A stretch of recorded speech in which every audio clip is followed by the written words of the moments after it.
For 3 decades, one rider usually seen with the ever-present pipe and the shocking red hair dominated the show jumping scene. Rodney Jenkins, born into a family that revered the horse, enters the show jumping Hall of Fame with more than 70 Grand Prix victories on a series of great horses, some of whom are also featured in the Hall. The list of awards for Rodney is extensive. 5-time champion at the American Gold Cup, winner of the President's Cup and National Horse Show 3 times each, the 1987 American Grand Prix Association Rider of the Year, 16 Nations Cup team appearances, winning 10 world championships, the recipient of 2 silver medals at the 1987 Pan Am Games. Actually, it was my goal as a kid. It was it's nothing like listening to that song.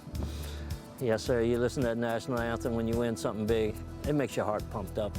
I don't care how tough you are. The list of horses that Rodney rode would be the envy of any rider. Idle Dice, Playback, Czar, and The Natural were some of his best. Idle Dice was a wonderful horse, but I was like 20 years old when I rode him.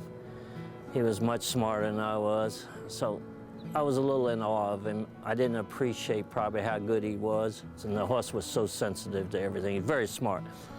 Rodney is one of 3 sons of Ennis Jenkins, a Virginia horseman and fox hunter, who taught his sons everything he could about the horse.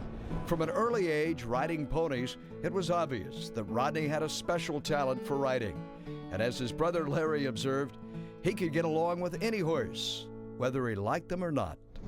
My dad, we lived on a farm. We worked, he was a huntsman, which, you know, that's hunting hounds and stuff like that. My mom, she was a housewife. I went to high school there in Orange, Virginia, and I rode before school, go to school, and then come back and ride afterwards.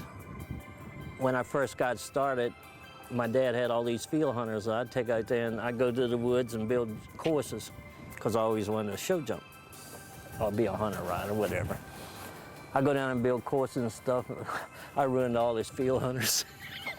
I would practice every day from daylight to dark, to be honest. And when I showed, you know, I rode 50 a day, a lot of days. And Rodney's love of the horse started in the hunter rings of Virginia and Maryland, where he would be champion or reserve in every class he rode in.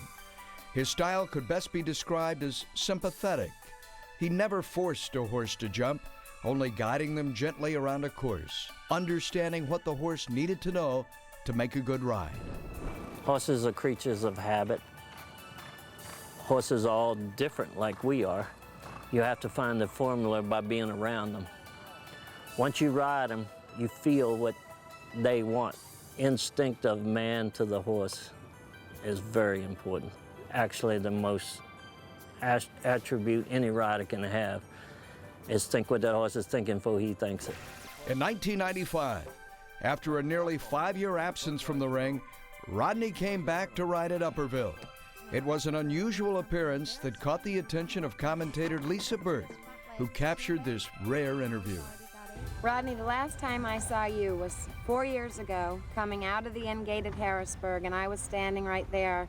You looked at your groom and you said, that was it. That was it for you in Grand Prix. We're really glad to see you back. How does it feel to be back? Feels great, Lisa. At that time, I had had enough. I'd been showing for 30 years and a lot of pressure, you know, not just from showing, but, you know, just every day of never being at home. And last 6 months or so, I got antsy to ride again. I had an opportunity with Ungen Moon, who has a nice horse called Ecuador. So it gives me a good opportunity to do something kind of like a hobby almost, as showing is now, where it was my profession at one time.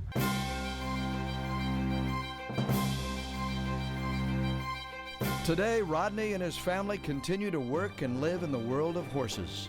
He has turned his attention to racehorses, a sport that has brought him success and satisfaction. And then when I decided to quit riding, I took up training steeplechase horses. That was fun. And the reason I did that is because it was racing, but it had jumps in it. Then I decided in '98, I got married to Ungen, my wife, and she said, why don't you go do what you want to do? I had about 10 horses, and I moved to Pimlico into the stake barn there. It's the only stalls they had, and from there it's history. Rodney Jenkins retired from jumping as the winningest rider of all time, a title that he would relinquish to his friend Michael Matz, another member of the $1 Million Winners Club in jumping. For anyone lucky enough to remember the red-headed master gently gliding around a Grand Prix course, the memory of a master horseman at work will be everlasting. Rodney Jenkins, the son of a horseman, a champion rider, and now an award-winning trainer. He enters the Show Jumping Hall of Fame as one of America's best ever. The Red Rider takes his place with the greats of the sport.